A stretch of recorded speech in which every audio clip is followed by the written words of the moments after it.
Yeah, I mean, do you think you and I have watched enough movies that we could get away with murder? Me, I have a better chance than you for sure. Yeah, but I wouldn't kill anybody. Yeah. So I have a yeah, even by accident. I mean, uh if I kill someone, I'm not telling you. I can't tell you about it. that's fair. That's fair. I finally Watched. I finally Watched.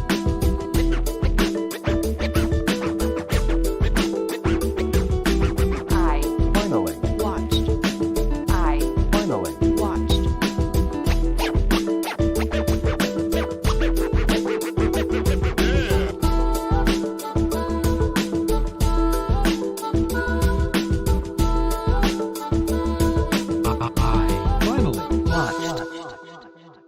Hey everybody, welcome to another episode of I Finally Watched. This is David, and today I finally watched Super Dark Times.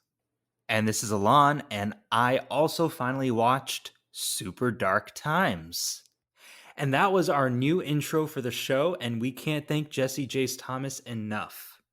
And it's funny too, is like with as picky as you and I are and like our different tastes, the fact that he was able to like nail it so quickly and like we both like it is great. Yeah, no, he's really good and really fun to work with. You can listen to more of their music at jessejacethomas.bandcamp.com.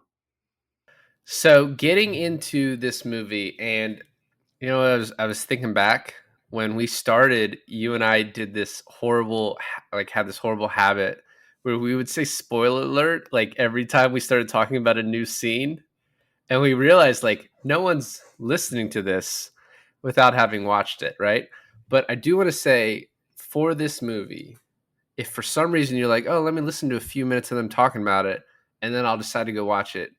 I went into this completely blind for the most part, and then Yeah. probably like 20 minutes in, I had to pause it and I read like a quick thing. But go first of all, we're going to spoil the shit out of this, and second of all, it is best to just go in not knowing anything about it. Like, and I think that's for a lot of movies you can say that, but this one especially is just really cool to go in because there's a lot of stuff that's like I'd say like 30 minutes in, you kind of get some stuff that's a little unexpected, right? So, yeah, just if you haven't watched it, it's on Hulu. It's also on Tubi for free. So go make it happen because this this movie like really stuck with me.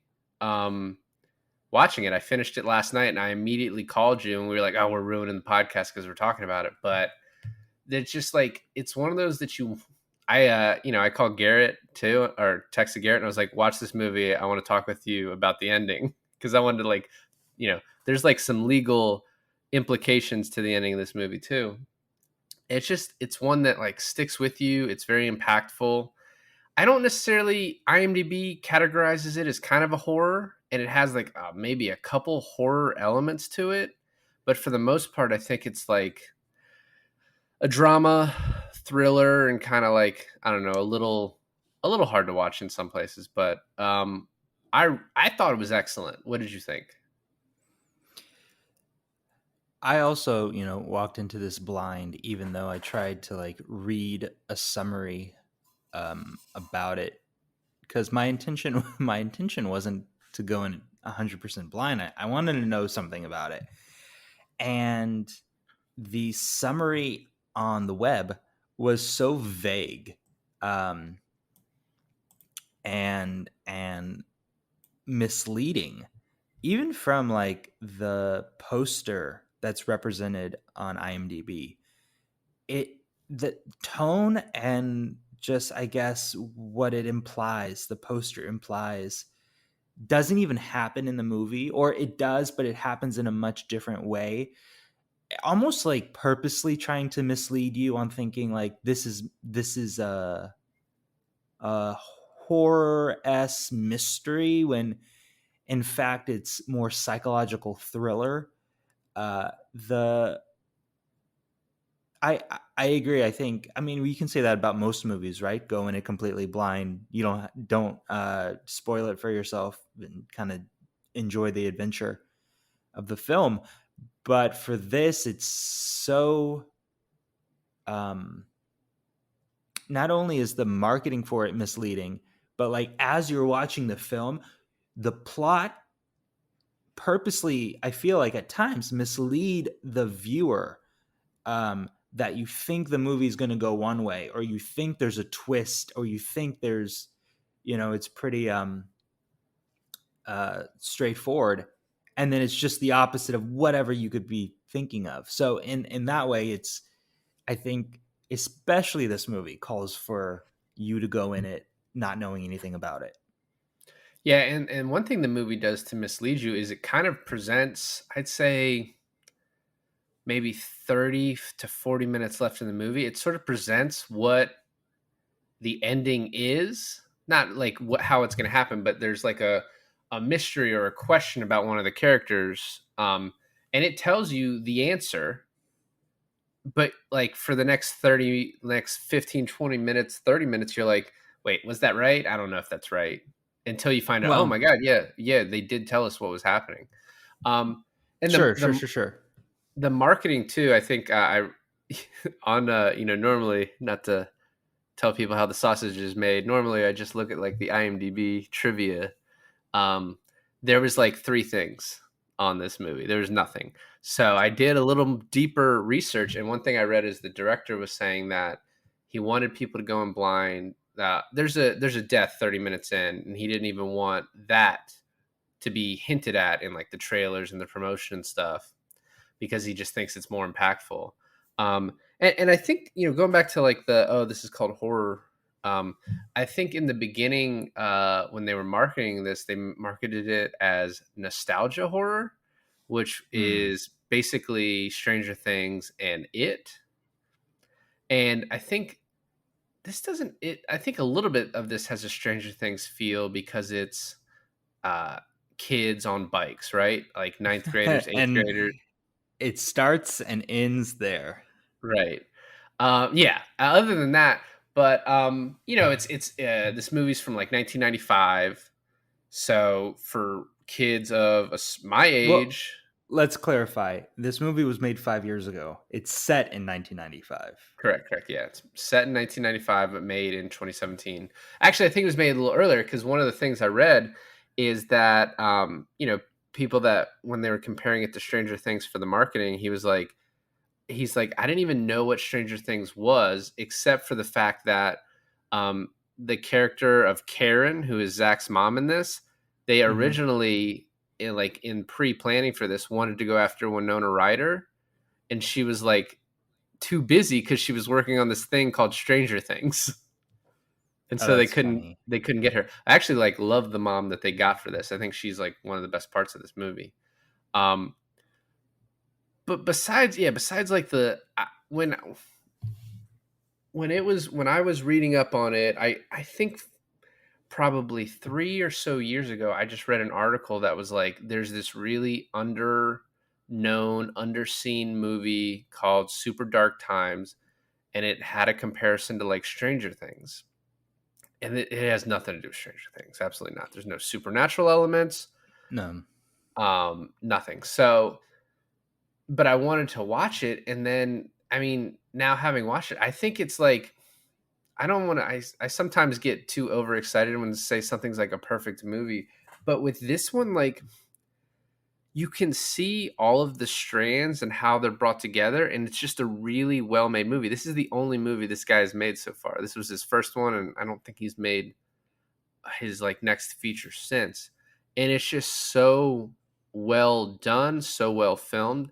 And like, let's get to the opening of it. I told you, like, when I put this on, I was kind of looking at my phone at the same time, and I was just like, oh, there's no sound. And I kind of look over, and you just see like a window broken and then blood in a hallway. And I was just like, oh, this is interesting. And the opening actually reminds me of It Follows, right? Like the way it's filmed and the camera Oh shots. yeah. Oh yeah. I So see that. we get to that opening, and then you see like, which by the way, my subtitle said a moose is making noises, and I was like, that's way too fucking small for a moose. And then I think it was actually supposed to be a deer. The subtitles were like messed up, because meese are fucking huge. And so that was I like, thought it was just like a big buck, yeah, like a that's what it was supposed buck to be. deer. And like this movie is not funny except for the cop going, "Let's do this, motherfucker," and the other cop breaking the deer's neck. Yeah, it's weird. I I uh I, I was talking to you on the phone last night after we both watched the movie, and I mentioned this scene. And I said, "Isn't it weird how the deer never comes back up at all in the rest of the movie?" And you're like, "What deer?" And it's the opening scene, and it lasts maybe 5 minutes, but it never is mentioned. And the only way I took it is maybe like a dark omen, right? Yeah. To kind of hint at what is to befall upon these students at this school. But like the sheriff character or like any of the other students besides the main girl never comes back again. Well, and I think one thing, and I mentioned this a lot during like the last spooky season, September, October, where we did movies. A lot of horror movies do this tone setting thing where one of the worst things you see in the movie, one of the scariest elements or like a jump scare, happens in the beginning to set the tone, and then you have a long lull until things get really bad. Um, That's true for like horror movies, right? But this is not what I would consider a horror movie. And also the circumstances of with the deer are odd, right? It's like it runs in the middle of the night because no one's at school at this point. It runs in like towards the school, jumps through the window, cuts itself jumping through the classroom window, bucks around, bleeds everywhere, and then eventually dies from blood loss and trauma, I presume. We see none of this. We only see the aftermath of all of this. But I'm like, so I'm supposed to believe a deer just casually ran through a school window? yeah, and one of the reasons I didn't remember deer is because I literally just thought it was a moose because of the subtitles in the first part. But I wasn't, yeah, it's obviously not a horror movie, right? I wasn't scared the whole time. Although I will say, like the last 20 minutes of this movie, I was just standing in front of my TV, and I like don't do, but like just it's such an anxiety ridden last little bit of this movie that I was like, I need this to be like, I need to find out what happens and like this to keep, to move on. Um, but what I'm saying is like it. So the writers of this are like the writers of this movie in an article I was reading, they're very drawn to horror, and the director isn't. And so that was like the combination of those two things. It has this horror tone setting. It has like a dream sequence that's very horror, and then the last scene is like, it's not Scream, right? But it's like, a guy trying to hack other people to death. Um, I mean, those are kind of horror elements, right? And so I think it's like it's definitely a Yeah. toned down version of that, but it has it. Yeah, I told you watching this, I got strong Chronicle feels, strong Chronicle vibe from this film, and you've never seen Chronicle, so this isn't the place to talk about nor spoil the movie. But basically, what I meant by that is that Chronicle is about three friends, really two friends, who kind of see opposite ways of the world because of what happens to them in their youth, right? Which is kind of like what happens here. Some traumatic event happens, and they take different sides of the coin on that. I've seen the And trailer then for Chronicle. I know what happens in Chronicle. and then in the end, they're pit against each other. Um, so like that, these two main characters are pit against each other. What I was confused about is, uh, well, first of all, there's the character Zach, who I guess would be our main character, and then Yep. there's our character Josh, who is uh, the antagonist of the story. And then there's Allison, the girl. And what was interesting to me is that the whole movie begins and ends with Allison. Yep. And it seems like a good portion of everyone's actions and motivations is through this girl, even though she's not the main character. I wouldn't even call her a catalyst because uh, the the death is the catalyst that kind of throws all these things in motion, right? But she's definitely like, maybe I would even go on to say like the story is about her, just because the way we end the movie is her perspective. And so I thought that was really interesting. Like I haven't seen that in a movie in a while on that kind of way of storytelling. Well, yeah. So there's a couple POV shifts in this where, yeah, this opening scene with the deer is sort of from Allison's POV, um, a little bit, and then from there until they leave the field where Daryl, what has happened, Daryl dies, where they leave the field. From that point, it's sort of Josh and Zach's point of view, right? Because they're just always together for that part of the movie. Um, I guess there's a little bit of a phone call with just Zach, maybe. But once we get to after Daryl, it is 100%. The only thing we see is what Zach sees from then until the very end when it goes back to Allison for like the last 2 minutes of the movie. Right. Which And is I a mean, even then you could argue, does it go back to Allison, or does it, oh, for the last 2 minutes of the movie? Well, I was going to say even before that, when um, Josh shows up at Allison's house, you could say yeah, that yeah, maybe that's the right. point of view bounces to him, and then it goes back to Zach, and then for the last 2 minutes it's her movie again. Yeah, you're right. I think we should just kind of start in the beginning and just kind of move our way up. Well, so did you ever, as a kid, were you old enough to have to deal with scrambled porn? Was that a thing that you No, had in your life? No, you just no, always yeah, clear my porn was 4K. always clear 4K HD, yeah, widescreen format. I love that touch of it, and then like it's funny. Like I guess I don't know it. It's it's December, right, or November, December, Yeah, because they're it's talking about how cold Thanksgiving. it is. So what? They're clearly just looking at last year's yearbook. But I just love the like. There's porn on the TV, and they're looking at the yearbook. Like, who would you fuck from the yearbook? It's just like this movie establishes these two as friends for the first 20 minutes of this so well, Hmm. and like you feel like they're really good friends. It also establishes their characters in this yearbook looking scene.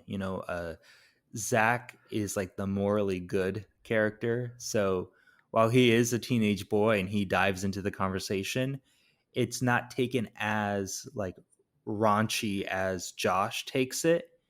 And you kind of have a feel for where they are on the morality scale, even though they are both horny teenage boys, right? But I think it says a lot about the characters on just what they say, and I think a big giveaway of what happens in the end and how Zach figures out where Josh ends up going is because of the very beginning conversation they have in this film. Well, yeah, at Allison's house. I agree. I do think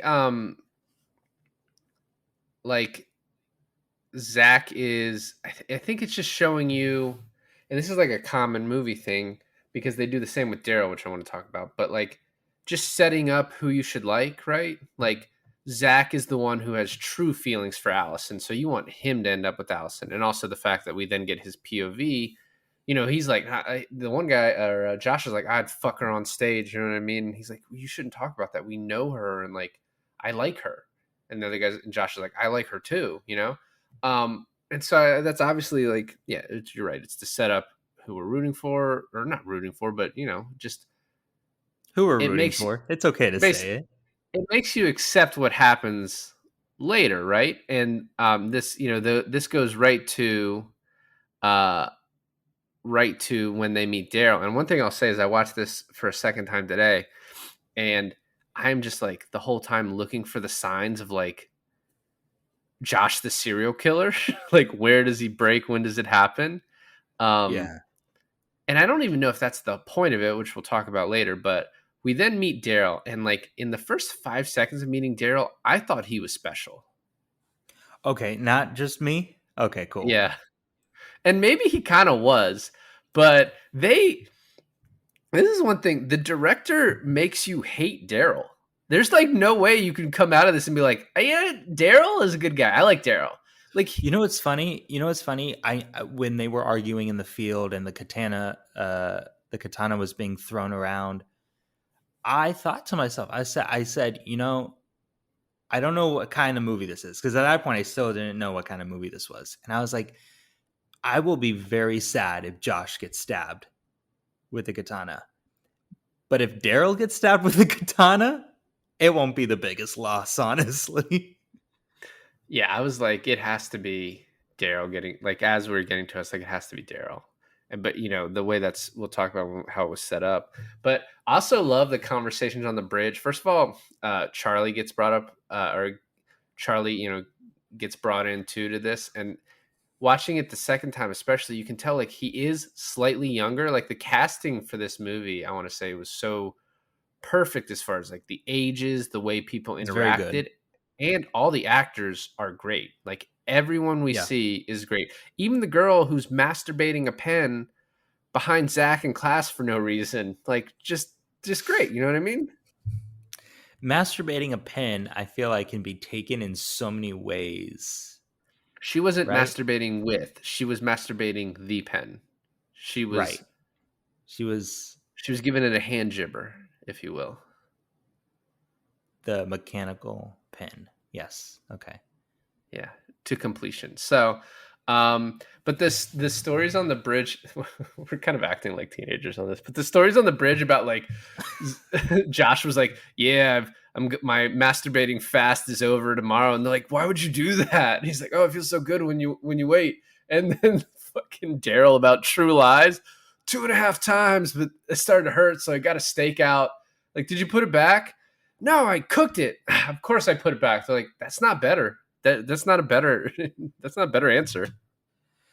Yeah, but it's like never once did I feel like this was scripted, which is in this case not a bad thing. Like I felt like every conversation was naturally occurring, and I never felt like anything was forced. Um, and I do really want to talk about the katana scene, because I felt like the way that was set up was so natural and nothing was forced in that scene. So then, spoiler alert, when Daryl does get stabbed by the katana, it feels like, yeah, of course he got stabbed by the katana, but it never felt like uh, plot forced the katana in that moment at that location. Everything felt, even the location, even like where he got stabbed, felt natural. So yeah, I just give the movie for credit to the movie for its natural sounding dialogue and natural moving plot. Yeah.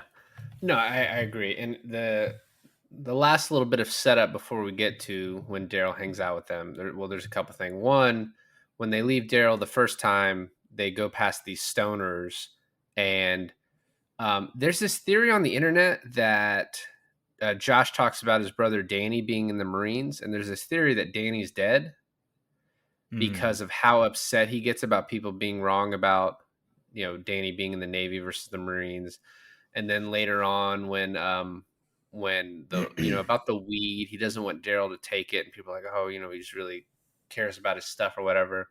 I don't think that really makes sense, because he even says he's going to be out in 8 years, and he's best friends with Zach. Zach would have known if his brother was dead, so that's kind of I don't think that works. But the scene, establishing his dislike of Josh Whitcomb is funny, or John Whitcomb is funny, because John Whitcomb doesn't even say anything to him. He's just smoking in the back, but he's like, that fucking Kool-Aid haired motherfucker. Right. It's really the other guy that's like bothering him that like puts his shoe on his face and stuff like that. The thing is too is that it almost sets up Josh as a liar because we don't know enough about Josh and his family to be comfortable to knowing he's telling the truth. Everything, like you said, everything that happens to Josh is we know is verified by Zach, and we trust Zach. We like Zach.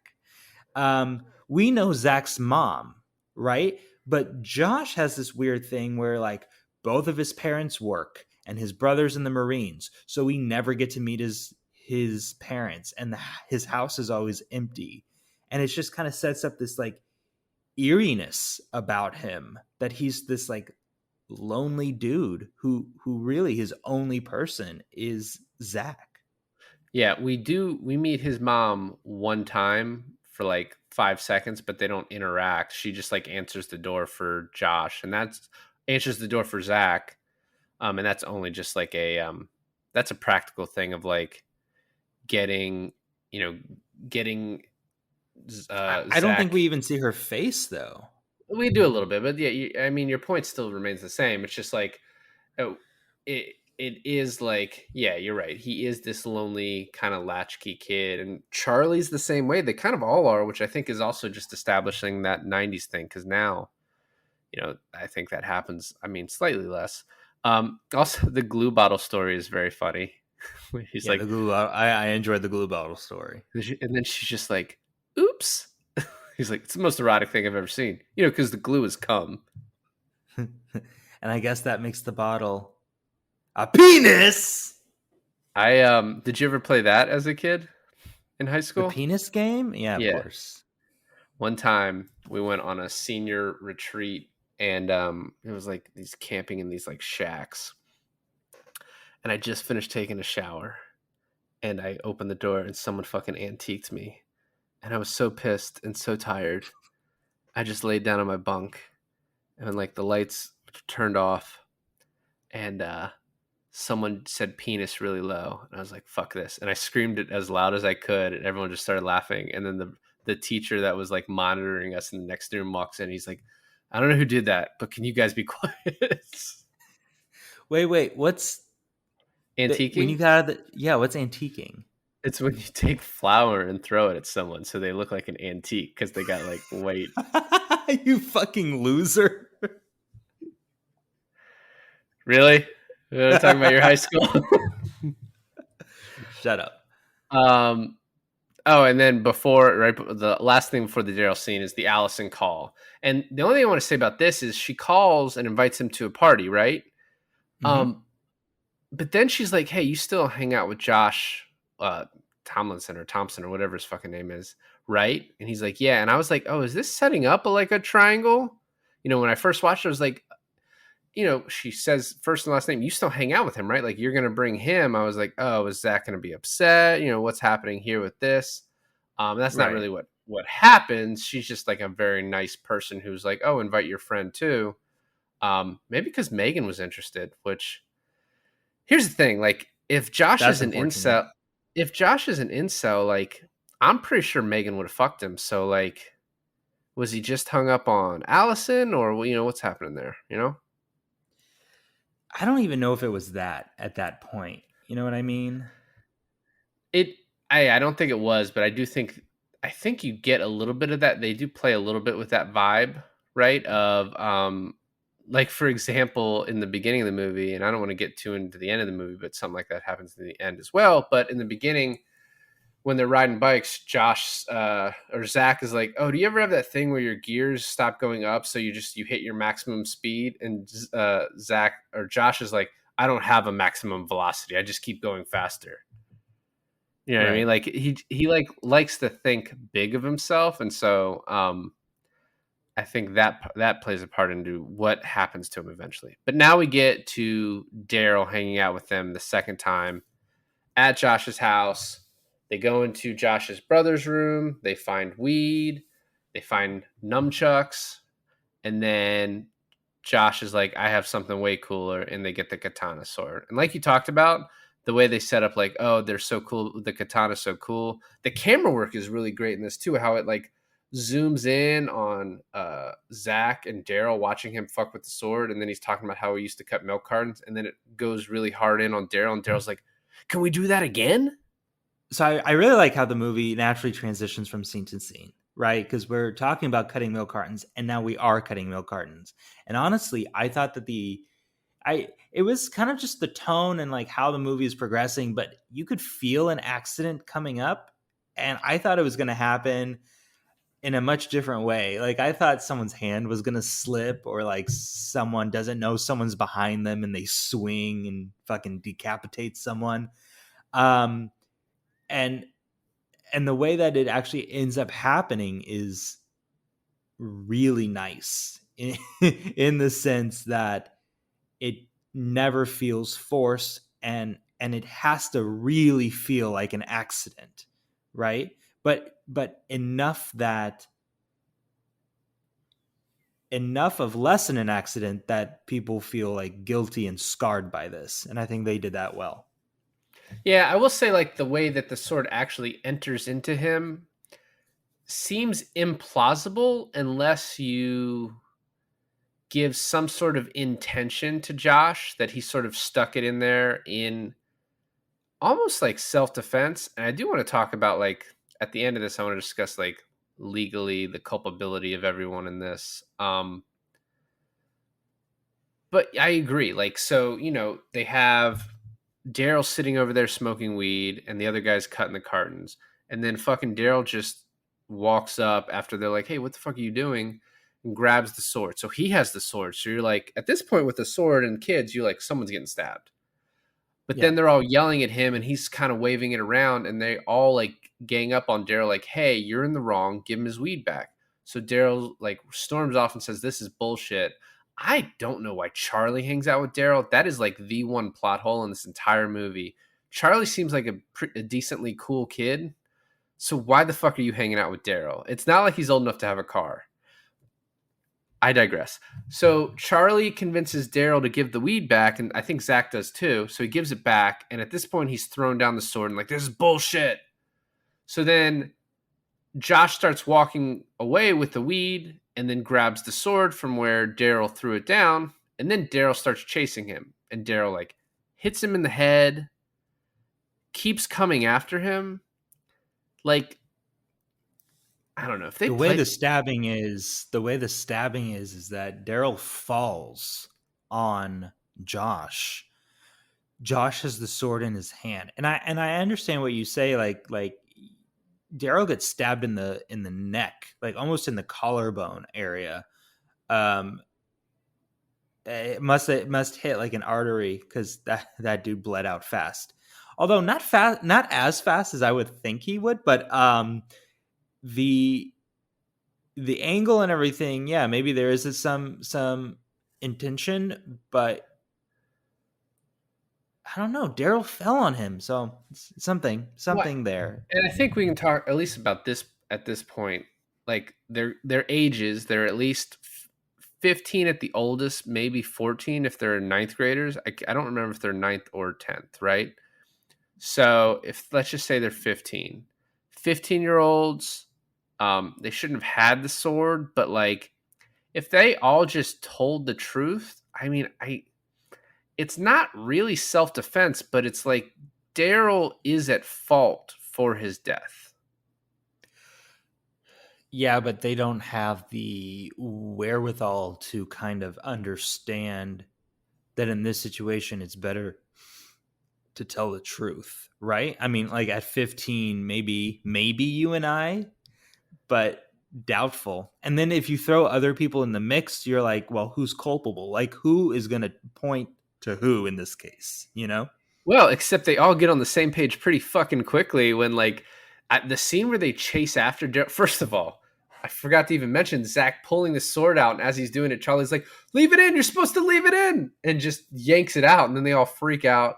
And then Daryl running and them chasing after him, and you seeing him just, like, you finding the body, and they're like, he's clearly dead at this point. That was all just filmed really well, very powerful, like just really well done scene. And then we have the aftermath of all of this and how kind of like Zach goes back to his house, and you assume that everyone else goes back to their correlating homes. Um, and probably one of Zach's worst days of life. The girl of his dreams shows up at his house and wants to like make out with him and wants to be with him. Real bad time, And it's Allison. like, Real bad timing. oof, super dark times. Am I right?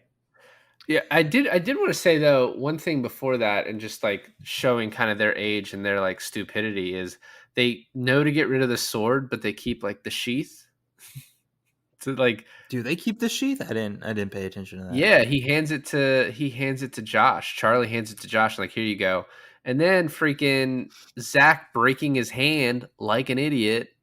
Yeah, although I think you just keep the sword, clean it really well, and put it. I mean, maybe that you probably can't ever get rid of the evidence. I don't know. You're not smart enough at that age, but I think you're probably going to get more easily connected to it if they find the sword right next to the body, which they would have, than if you Right. took the sword home. Like threw it off the bridge or something, right? Yeah, just not right there. So anyway, back to Allison. Yeah, this is the start of Allison really trying to put in the moves on him, and him just not being able to do it because of what happened. And like, really, she must really, really like him for her to put up with all of this. Although I guess in the end, she couldn't put up with everything. What do you mean by that? Her almost dying. That was a bridge too far. Oh. She didn't stay with him after that. He saved her. That wasn't even his fault. Like, he saved her life. You know, I agree if you think about it logically, but when you've been attacked like that, and this happens all the time, you obviously blame the first person. You would blame Josh, but then you look at other people who you probably shouldn't blame, but you would say as her or as her parent, he killed someone else and you covered it up, and then he killed Megan and almost killed our daughter because you covered it up. You know what I Yeah. mean? That's how Yeah. people, victims and victims' family members, will look at things sometime. And so I think that's probably why they didn't end up together. Yeah, and you're right. She must really like him. I can't think of any 15-year-old person that would have this much patience with another 15-year-old person. A dude yeah. would. A dude might. A dude might overlook these things. Yeah, you're right, I guess. What's that red flag? Let me just throw that away. Let's get that out of here. Yeah, so his mom, I love the actress. I love the mom character. The actress plays a very good concerned mom in 13 Reasons Why, and she plays this basically the same character in this film. But what, for her, no red flags about her son coming home with like a broken hand and then like totally loses out with this girl. She even says, she's like, that was a short visit. What? She's like that mom from Mean Girls where she like knocks on the door and she's like, here's some condoms. Like, I'm a cool mom. Amy I'm a cool Poehler. mom. Yeah. But and she does seem like a cool mom, and she's really, she's a single mom who works 2 jobs, who loves her kid, and Yeah, we don't find out what happened to the dad. No, but she seems painfully unaware of what is happening in her son's life. I mean, the thing is, though, from what we gathered, he's kind of been like a pretty perfect kid, though. He smoked weed once in Colorado, but won't do it anymore. You know what I mean? Like, she An seems overall like nice, respectful kid. Yeah, I get it. And he comes home with a busted bike and a busted hand. You're like, I don't know. I mean, I think she's a great mom. She gives Karen's like a really good name. You know what I mean? So Also, there's this questioning when Daryl has been gone for, I think, at 36 hours at this point, and like his mom is concerned, is telling other moms around the neighborhood, around the school. Um, there's this great conversation where she comes in the room and she asks him about, hey, what's up with this? Have you seen him? He's a great liar. Like for this character, for a 15-year-old kid, he is a great actor. I don't yeah, think any actual 15-year-old is that good.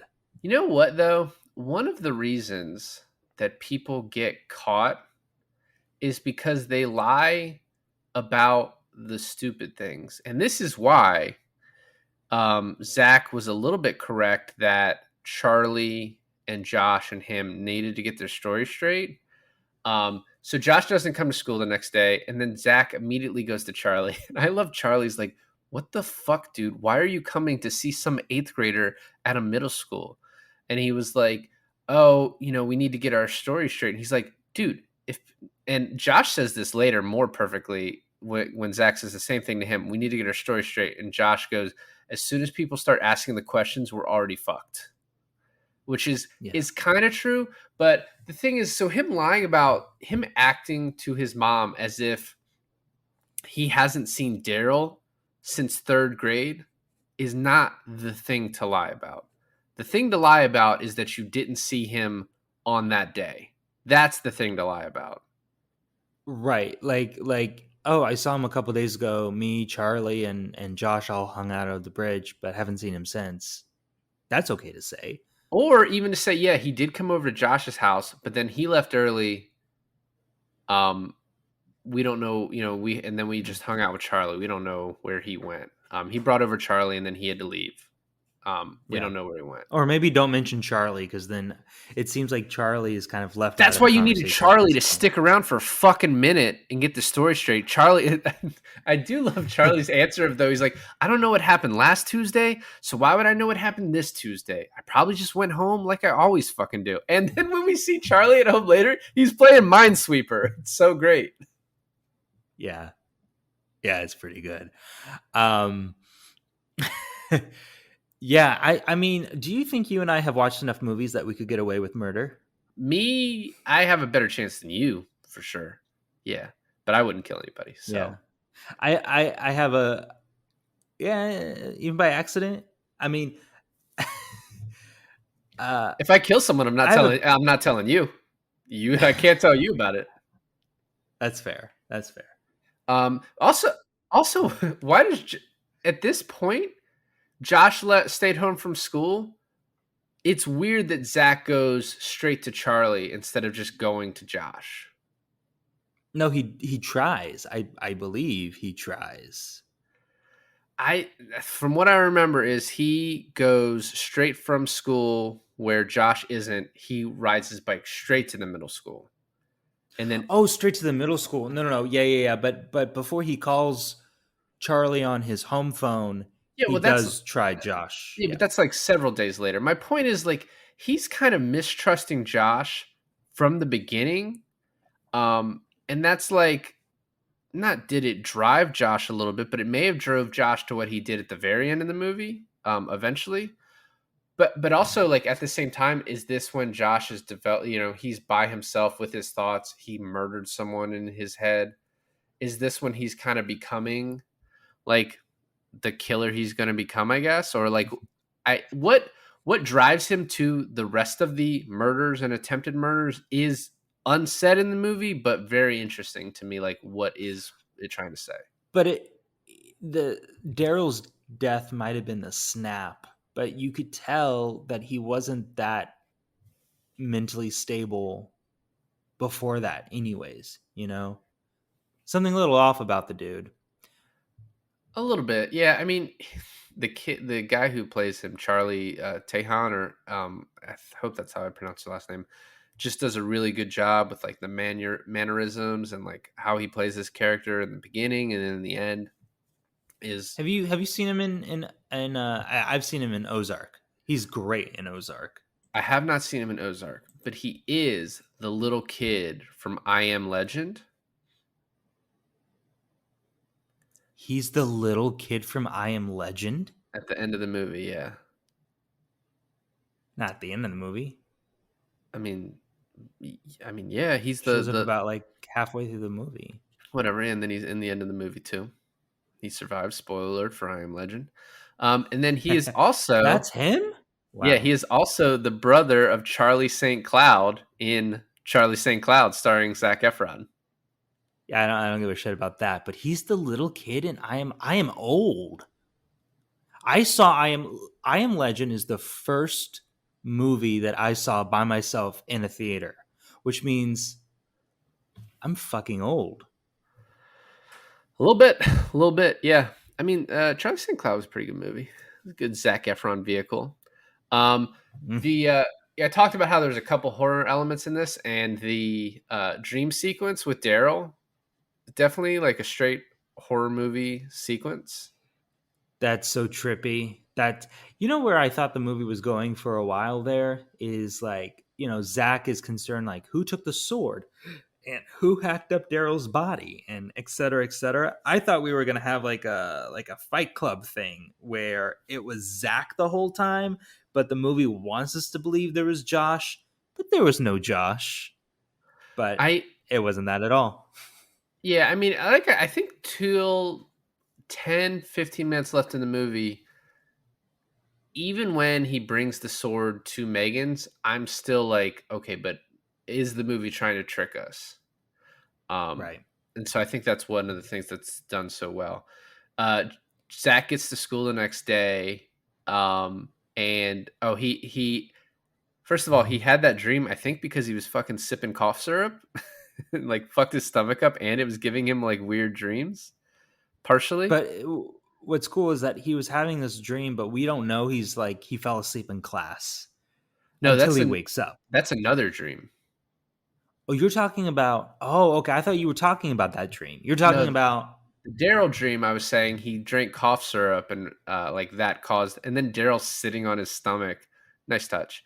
But he gets to school the next day, and all the kids are fucking whispering about Daryl missing and the fact that they all hate Daryl.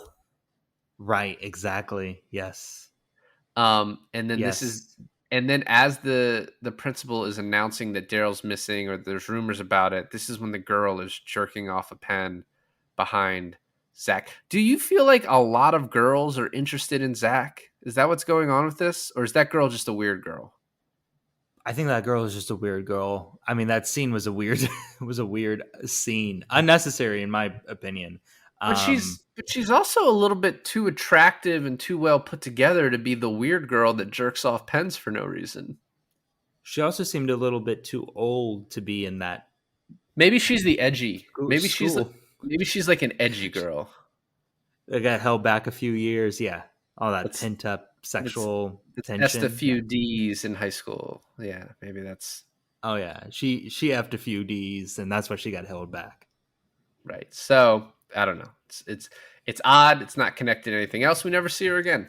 The Um, whole the she's the one that let the deer in, uh, but but one of the funniest lines in this movie, and I'm gonna back up a little bit.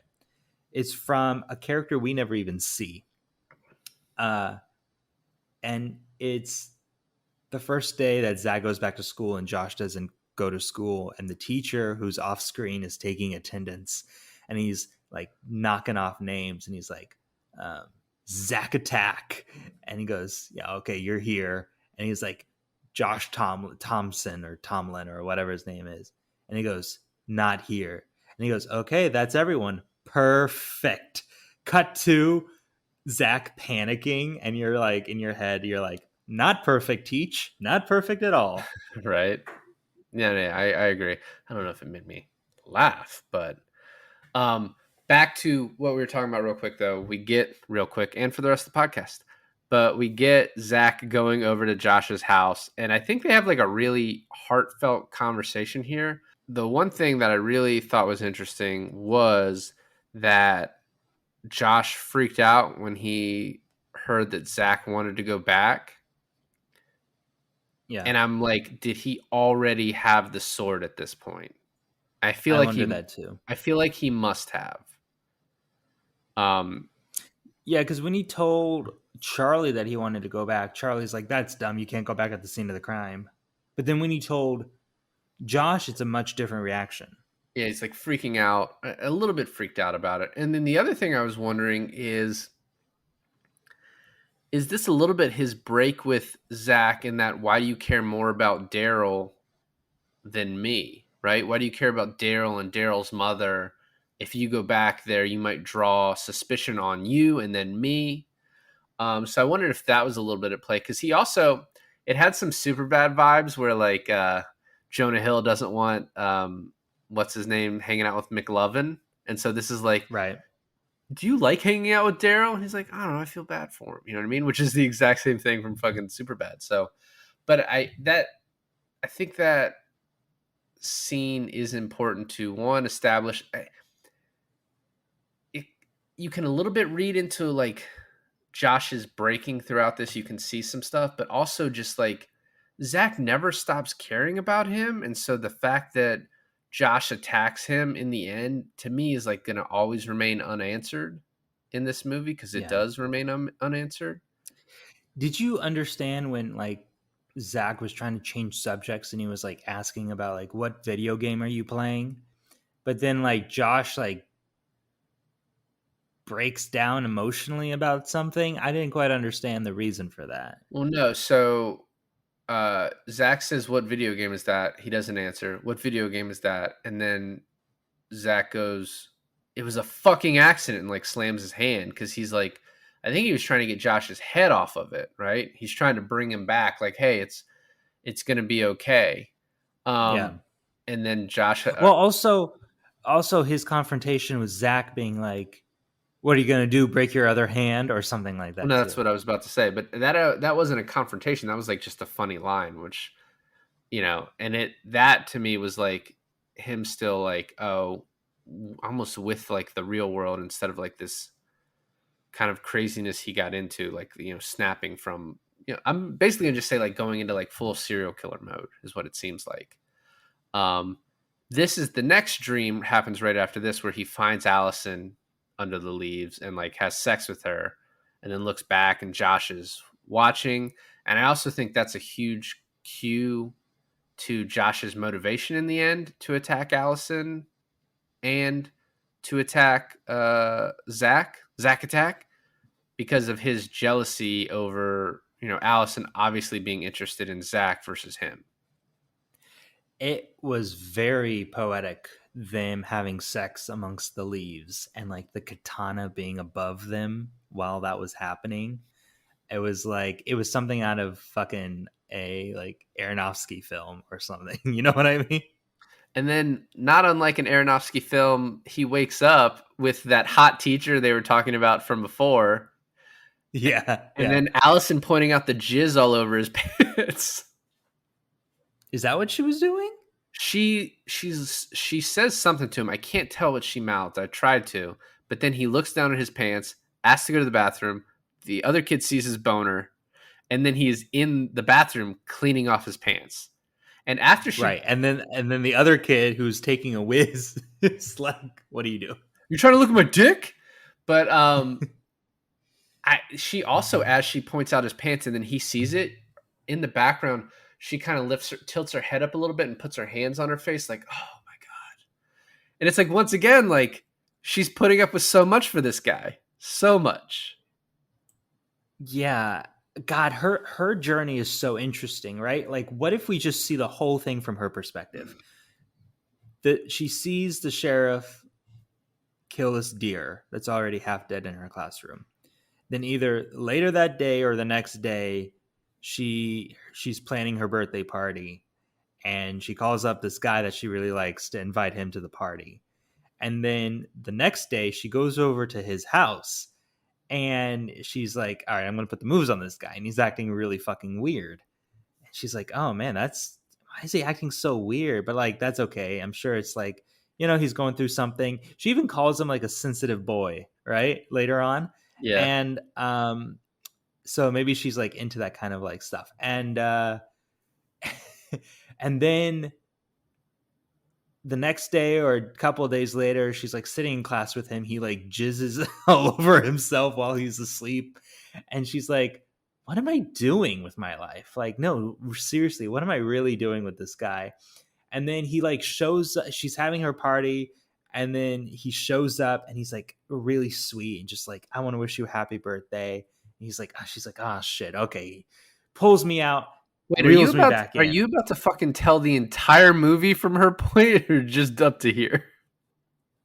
Just up to here. Okay, very good. I definitely was not about to tell the whole movie from her point of view. Definitely not going to do that. Oh, glad. I'm so sorry. I almost interrupted you. Then do you think it would have been a good move if he came back from the bathroom and like, just to let you know, I jizzed my pants because I was having sex with you in my dream? Like, do you think how? I think most girls don't take that well, but Allison might have been like, oh, that's so sweet, my sensitive boy. I doubt you'll ever admit this, but have you ever, when you were little, peed yourself in public? I mean, yeah, so one time, how old would I have been? It was after T-ball, so I was probably like 6 or 7. And You're downplaying your age quite a bit, but okay. well, you don't know. But it was baseball practice. And it's a very tiny field, which is why I remember it was probably that age. I don't remember which field that was. But I had to pee, and it was in the middle of the practice, and it was like a new baseball field, so there weren't really like bathrooms very close. And I was like, fuck it. I just peed my pants and just kept playing. Nice. Didn't stop. Yeah, I think there was a time at summer camp when I was little. I must have been 10, and I peed my pants. Well, I didn't like fully let my bladder empty out into my pants. Like I was trying to get to the bathroom and I just couldn't make it on time. So it's like a little bit of pee down the leg of my pants, which is a horrible feeling if you've ever been there. It's just it's the worst. Especially like if you're wearing khakis, it's so noticeable, right? But if you're wearing jeans, like you can almost get away with it. But khakis, forget it. And since it's me and I'm always in pants and never shorts, it's just like, right? So I get to the bathroom, I pee in the toilet, and then I'm like to myself, I'm like, I can't go back out there because I have like water stain coming down my pants. So I take off my pants and I run my entire pants under the sink so they're all one consistent color. And then I put on my wet pants and I think to myself, yes, that's better. And then I go out. Alon shit himself. He has diarrhea. I hope you weren't downplaying your age when you said it was 10, but I don't even know. I'm comfortable. It was 10. I'm comfortable with saying 10. So we get to we finally get to Allison's birthday party. No. Okay, go ahead. No, we do. But you normally get it wrong, so that's why I'm trying to speed things up. I'm trying to fucking just let me do it. Let me do it. You've been talking a lot this episode. Let me get to it, okay? I have, really? I have. Okay. Yeah. So we finally get to Allison's party that the whole movie has kind of been working up to at this point, and it is not what she described. She basically was like, "Oh, it's a couple friends coming over to watch a movie," and it's a rager. Well, that's because Megan's grandpa died, which is awesome, according to Megan. He died or just end up in the hospital? Either way, who gives a shit? I care less about Megan's grandpa than Megan does. I think you care more. So in the back of like the rooftop room or wherever they are, attic of some sort. Garage? Is it a garage? Okay. It's ground They're level. all smoking. Okay. Well, I thought he went up the stairs. They're all smoking weed, and looky who it is. But Josh, who supplied the weed, which is a shock to Zach and a shock to us as the audience because we know how particular he is with that. I thought it was less of a shock and more of like he hates Daryl, but he's fine with Allison having it because he wants to bang Allison during the talent show. So first watch, I didn't think it was that big a deal, but as Zach points it out, that's definitely what the movie wants you to perceive from that. I didn't recognize. Well, not only that, go ahead. I didn't recognize that was. You go ahead because I was going to change subjects. Well, not only that, but it's kind of a slap in the face to Daryl's death, right? Uh, it and I think it's also there. That scene is there to show the downfall of Josh's mentality. Is like, so he'll kill someone for the weed, but then the same weed he'll just give it away. It's kind of like it's a big slap in the face to Daryl's death, and I think that's how Zach perceives it too. Well, You know, he didn't want to fuck Daryl, so no. And also, once again, borderline self defense. Daryl was twice his size and attacking him, so and attacking you're really standing up for the killer, huh? for the first not murder, but for those subsequent ones, he's gonna have to find some different representation. Also, you said what you thought was the funniest line, but I think the funniest line is Zach walks in and Allison walks up. Zach, you came, and this is like right after he came in his pants in class earlier. That's the funniest line. Also, what John Whitcomb is sitting like right next to Josh. He asks him to buy weed, and Zach is like, dude, this is so fucking bad. And he just is like, Allison, happy birthday, I'm gonna leave. And then she comes out asking him to stay, tries to kiss him, he just can't, and he just won't let it happen. Although it's funny, he won't just fucking kiss her, but he will say Josh is lame because he just gave you that weed to impress you. So he's like, he won't make out with her, but he's sabotaging his boy because he likes her. I mean, There's a name for that. I can't think of it right now, but there's a specific name. Well, he's a cock blocker, but he's also like a simp, but he's also a bitch. a bitch. I don't know. Yeah, I don't know. And then this is funny too. So the next scene, we're in school, and this kid who we haven't seen before or after asks Zach, "Hey, you hear about that kid dying?" And he's like, "I don't know nothing about that." And he's like, "Oh, well, they found John Whitcomb." He's like, "What?" He's like, "Yeah, he fell off a bridge," and he immediately knows what's up. But it's funny that he's like, when he thought it was Daryl, I was like, "I don't even want to talk about it." Wait, what? You know what I mean? Like, he's so obvious. And then the guy's just like, Yeah. "Well, he was my weed connect. Do you have weed? Hey buddy, do you have weed?" I like how they depict stoners as like one track minded. Like, oh yeah, this fucking kid got murdered. Do you have weed? And then also, that seems like reality. it seems accurate. Also, there was this line that Allison said when she was trying to get him back in the party, and I thought this was a funny line. And she goes, "I see they ran out of blue." And I don't know why I knew exactly what she was talking about with his pink cast, and that's where she calls him "pink suits you. You're a sensitive, my sensitive boy," or something like that. But she goes, "I see they ran out of blue," and the way he delivers this line is just extraordinary. He's like, "I see they ran out of blue." Like, what the fuck are you talking about, woman? Well, the reason you noticed it is because of your inherent misogyny, that you saw him with pink earlier and was like, "That's fucking weird choice, for a guy." And that's the same reason I noticed it too. So yeah, I knew exactly Right. what she was talking about. I think we all did. Right. I have never broken a bone. I should probably knock on wood. I don't have any wood. Oh, here's some. Anyways, I've never broken a bone, and so I don't know. I didn't know that there was only two types of cast colors you could go for. Gender conforming ones, yes. So after this, he immediately is walking Allison home. I think she's smoking at a gas station. They're hanging out. She's talking about John Whitcomb's penis to him. And then he asks for Tig, which is like what, Tiggle Bitties, like big old titties, her number. It's Charlie's sister, Carol. And she's like, oh. Right. She's like, "Okay, but can you explain why you want it?" And he will not. Just really like doesn't want to ever have a chance with Allison, apparently. Dude, he is killing himself with this, and also like, first of all, disappointing that we never get to see that character, right? Second of all, like, again, from her perspective, how does she feel? Like, she's trying so hard to like make a move on him. He is denying her at every turn, And then he's asking for this other girl's number. It's just not looking good. Well, and then right after he walks her home, she wants him to come inside, and he won't. Which once again.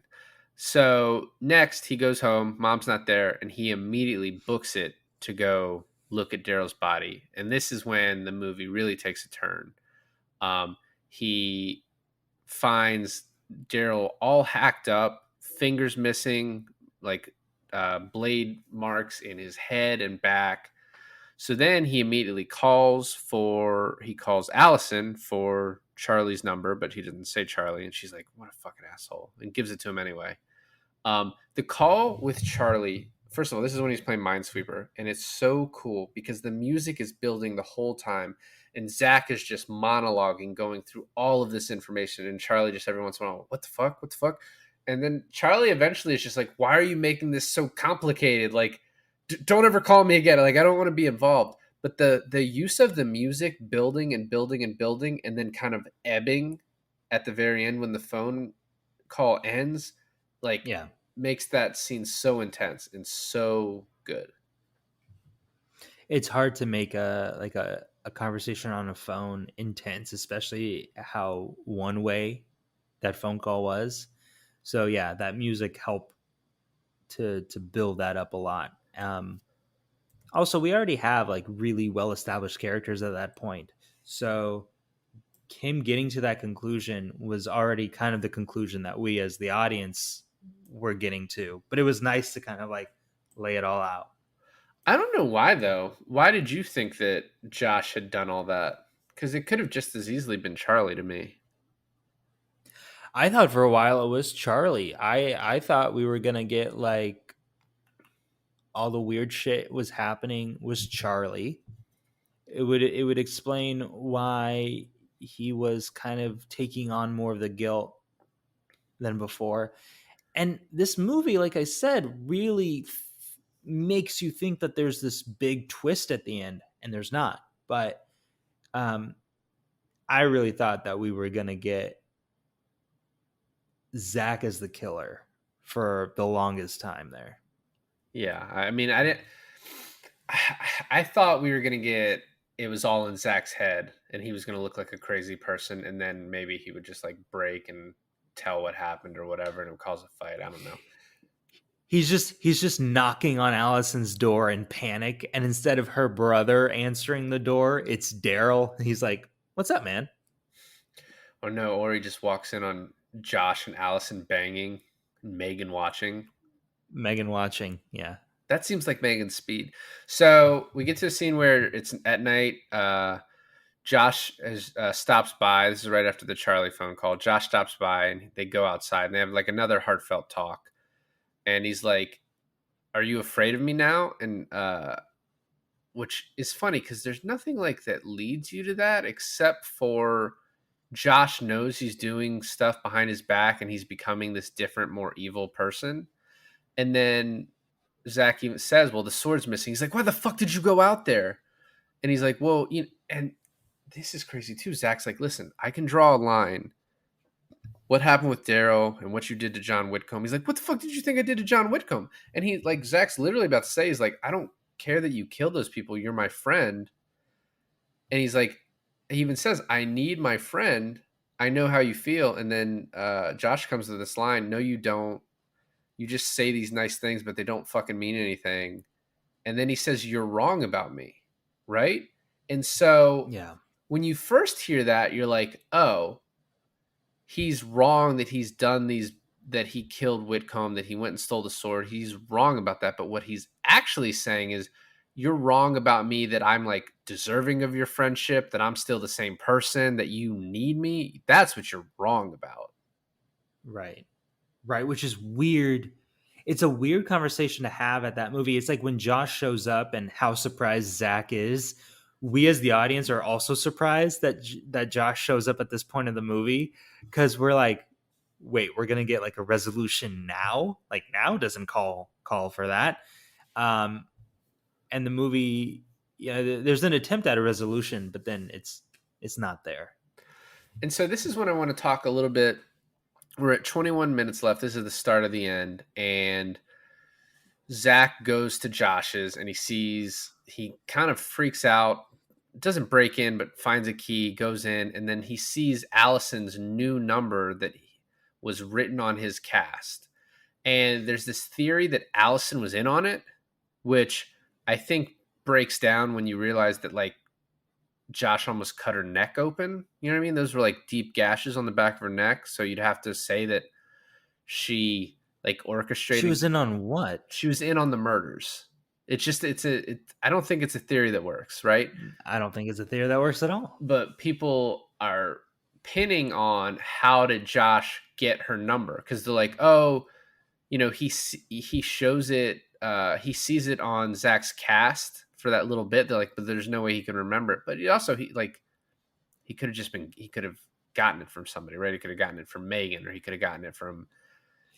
Although that theory does explain why Allison kept giving Zach chances after chances. It wasn't because she was interested in him. It was because she was like feeling him out on his like psychosis about the whole thing.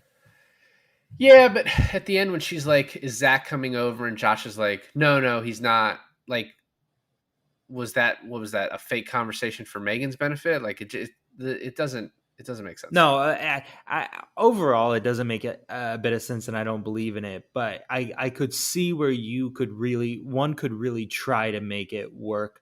Also, correct me if I'm wrong, but doesn't Zach kind of warn Allison about Josh? And then when Josh pulls out the katana and gives it to Megan, there's like a relief there, right? Like, okay, he like again with Daryl, like, okay, he doesn't have the person who we think is going to stab everyone does not have the sword in their possession. And then when he's like, okay, now give it to me. Now it's my turn. And he takes the katana from Megan.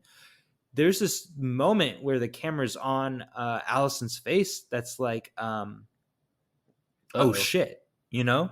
Yeah. Like an uh-oh moment. And she's sort of speaking for the audience with that, because we're like, oh no, that might not be a good idea. And I think though, up until the moment Zach gets to the room, you're not 100% sure, because there's no like screaming or anything until he gets to the door.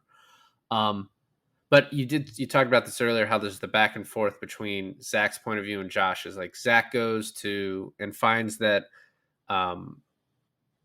Josh called Allison's new number. So he runs to Allison's house, and he gets there and rings the bell, and then the door opens and it's Megan talking to Josh. And then I guess Zach forgot where Megan lived, even though it was like 2 days ago somehow. But he rode his bike to Allison's, but then decides to run to Megan's, which is, I don't understand. Yeah, I didn't get that either. But I thought maybe he didn't know where she lived, but I don't know. But this ending, I talked about before, is so tense the whole fucking time. I'm not sure what's going to happen. You have the really weird scene of Josh guzzling milk, and then he throws the weed and he's like, it's free. And Megan goes, your guy's awesome. And he goes, fuck that. I am the guy. That's the other line where he's like, thinks more of himself. But then Zach gets there, opens the door. And at first I thought Allison was already dead on the bed, but it's Megan. The first time I watched it. Oh, okay. Yeah, it is Megan. And I don't know that she was already dead, but she definitely dies, I believe, in this movie. No, she does. But Allison is the one tied up with the Christmas lights. Right. Yeah, he's tying her up. Then Zach runs. I get their names confused so easily. Zach runs outside and he screams he's killing them in there, which then means the police will show up at some opportune moment in a little bit. You go back inside. He goes back through the window and Josh runs out. And then you see Allison tied up in the corner with her neck. Like, I guess, so this is what I don't understand about her wound. She has 2 wounds to the back of the neck. Was he doing a chopping motion with the sword, I guess? And it just wouldn't go through, or he's like a bit like, it seemed pretty superficial. That part I think was like not well thought out, because then when he slices it at Zach, fucking chops through his skull a little bit. Yeah, man, that was so fucking intense. Yeah, I think. I mean, have you ever bought a katana? I have like. I used to collect them when I was a kid, right? When I was like really big into anime, You and collected katanas as a child. Like I mean, 50. like no, like around like 14, 15, 16 years, I have 16 years of age, I collected maybe 6 or 7 katana swords, replicas of famous anime swords. But they're not sharp. Like they don't come sharp. None of them do. You have to sharpen them yourself. But they are very pointy. That's why I believe about like the stabbing directly through Daryl's neck and through Zach's leg. But the swiping, that's what I'm not like believing. Well, but see, it's funny because that's what I believe. Like he goes down on a dull ass katana blade on Allison's neck, you would leave those kind of marks. But then he goes to swipe at Zach and fucking like really maims him. I don't believe that, you know? Well, but the way he hits his back is probably like more with the point slicing on the back, so that at least makes a little bit of sense. Zach turns your back twice to a dude with the sword. It's like you have to let him do one big swing where he misses, and then the sword's coming from the other way, and then that's when you charge, bro. Yeah, I thought the smartest thing was him blocking with his cast because the cast would catch it. But the fucking thing basically goes past his cast and into his skull, which is just very unfortunate. And then there's sort of like this moment of like levity where they're both like, "Holy fuck, really?" And Zach's like, "Dude, what are you doing? You're my best friend. Like, I love you." And Josh is like, "Is she dead?" And then Zach, like, that's not the exact order of the words, but then Zach's, had said, "I love you," and then like uses it as a chance to escape. And it's like with any type of like predator animal or whatever, if you run, they're then gonna chase. So like even Josh is like, "Oh, I guess we're running again," and like chases him, Yeah. slices him, and I love like the guy that comes up who grabs Josh off of him is like, get off of him. And then Zach gets up. He's like, stay away from him. And he punches him. And the guy's like, I guess that's okay. You look pretty fucked up. So Yeah, that's what I thought too. You cannot not mention him taking the katana and stabbing it all the way through his leg, and then choking him out at the end there. Don't you love that little girl across the street just witnessing this, like with this very like blank look on her face? yeah, she's like American Psycho too. She's like the sequel. She's like, oh, Yeah. that looks fun. Huh? Yeah. The one thing too, do you think this is just like an anti-weed movie? Like Alice and Megan smoke weed once, die. Yeah, seriously. It's so weird too because at the end, we have this thing where I think you get that Zach lives and Josh gets sent to prison forever, possibly. I want to talk about that. But you don't know really like the end fate of both of those characters. But you do know the end fate of Allison because she's the last character we see in the movie. She has the scars on the back of her neck, but she's at school. A couple of months have gone by. She's at school. She's, healing. She's going to be fine. Physically. Yeah, yeah. Mentally, she's screwed. But what one thing was interesting on the last shot of that movie is that you saw where they boarded up the beginning of the hole in the school, where the deer broke through. You see where they boarded it up with cardboard and someone like spray painted "fuck you" on it. But I mean, so that, I guess that's there to signify that took place in a matter of like a week. Like they haven't even had time to board up the deer incident. I don't know. Yeah, I don't know. I don't remember that part of it. There were a couple of things I did want to talk about. So the legal questions, I think if you had a good lawyer and Charlie didn't say anything Zach didn't say anything until you got him an attorney, I think he could do little to zero time because he's an accomplice for the first one, but he it wasn't really a murder, as I've said previously. Um, Right. It although, was what, manslaughter? I mean, once again, it's like you're being hit by a kid twice your size. You're holding your sword, and he's attacking you, and it goes into him. That's like, I don't even know if that's negligence, but I think a prosecutor would probably try and charge him with it. I think they might just not charge Zach with anything because one, he almost got killed by this kid, and then two, he saved Allison's life. I think he might just get a pass, right? And maybe he like moved out of town. Given their age, I'm curious if Josh gets out at some point.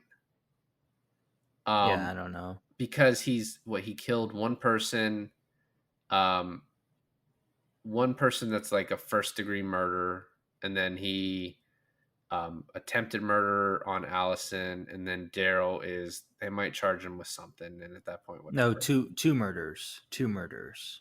Oh yeah, shit, John. Yeah, okay, yeah. So, but he's a juvenile, so will they charge him as an adult? You know, and even if they do charge him as an adult, I think he still has the ability to get parole at some point. So, It would be hard to prove John's murder because that seemed like he pushed him off the bridge. But Megan, I could see you with the right attorney and with the right prosecutor and with the right witness statement from Allison, I could see him being put away forever for Megan's murder. but it just depends on his life and like the jurisdiction. So, I'm curious if Charlie gets brought back into this. Charlie's even a lot more younger, and he really stayed out of it afterwards. So I think Charlie might be fine. One thing that I want to talk about is, I said earlier when Zach runs in, maybe he runs in an alternate ending of this, like nothing's happening. Josh is just cool or whatever. But I think Right. that's a very anticlimactic end, and so I just don't think that could have ever been possible because that's just like it's sort of a wah, wah, wah at the very end of this. So I think you had to have something like this. Also, Megan's pants were off. Were they? I think they were. It looked like it looked like she was just in underwear in the bed. So I'm wondering, and maybe I just watched it wrong, but I was wondering, is there like a sexual component to this? Which I think there is because, or at least a little bit, because Zach, when he like realized, oh shit, something's wrong with Josh, he pictures Josh giving him this crazy look when they're in front of Allison's house in the very beginning. He's like, oh fuck, he's gonna go after Allison.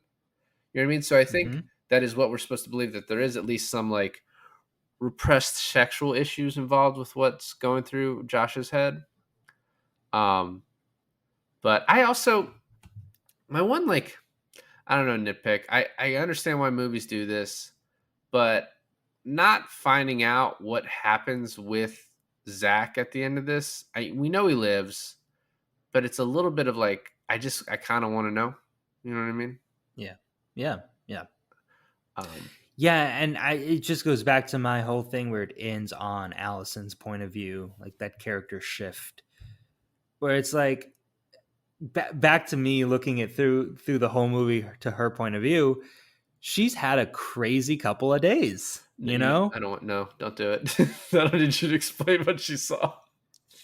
Oh no, I wasn't going to do that. I was just saying she's had, from her point of view, she's had a couple of crazy days that she probably not until people explained it to her, like why this happened to her, you know?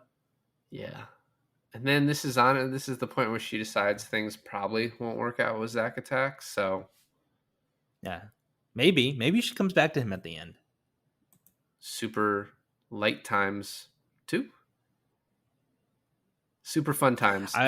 Wedding When I was season. talking, yeah, when I was talking about this movie to my wife, I've been wanting to call it Zero Dark Times. Nice. Yeah. There were definitely more than Zero Dark Times.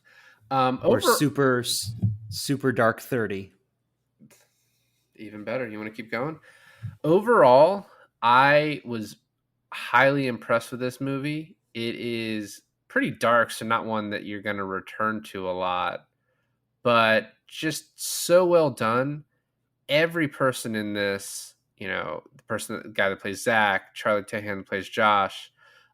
Allison is played by Elizabeth Cappuccino is her last name. I gotta wonder if that's like a real name.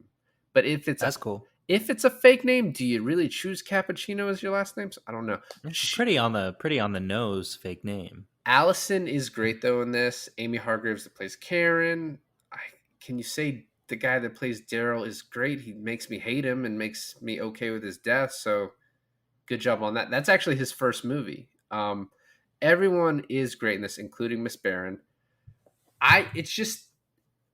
It's great when you find a movie you've never heard of. This like an independent movie like this, just kind of a smaller budget, and it just sort of blows you away. And that's what this one did. And it's one I just really want a lot of people to watch and like experience and like want to talk with them about. So it's really well done. I didn't realize how much you liked this movie until you endlessly started talking about it. But it's fun. It's fine because you can really tell you actually really like this movie by the way you discuss it. We're called I Finally Watched because we usually tackle movies that are like classics and that we miss throughout our lives.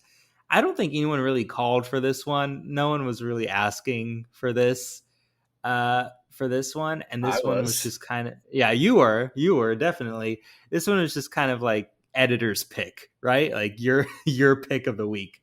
But for me, I was just slightly disappointed because I thought we were really diving into horror finally, and then to feel like kind of regressed back into non-horror movies, mostly just because I didn't know what this movie was about. But I do think this is a really good movie that people should watch, and maybe us telling them, listen, you're going to this, it's not a horror movie. That'll prep them for liking it more. But no, this is great. It's a great movie, and it's such kind of a rare movie to find in like 2017 for it to not be about something supernatural, not to be about superheroes, just like a psychological thriller about teenage kids. So I thought that was pretty cool. Well, thanks for listening to another episode of I Finally Watched. This is David. And this is Alon. And we finally watched Super Dark Times.